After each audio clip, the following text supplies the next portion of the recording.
גיא, בוא תראה את התמונות הללו שהועלו הבוקר לאתר הרשמי של מד"א. אתה רואה את המגן דוד האדום שיש לה פרמדיק על הכתף. כן. אז מסתבר שבמציאות הוא בכלל לא היה שם, כי בתמונות האלה אין פשוט מילה אחרת. המגני דוד האלה פשוט זויפו בפוטושופ. הלבישו את הסמל של מד"א על פרמדיקים שבכלל לא שייכים לארגון.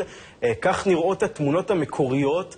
הן מגיעות משריפה שהייתה הלילה בבאר יעקב. הפרמדיק שאתה רואה על המסך הוא בכלל... נעלמו הסמלים. הפרמדיק שאתה רואה הוא פרמדיק של ארגון איחוד הצלה, לא קשור בכלל למגן דוד אדום, זה ארגון אחר.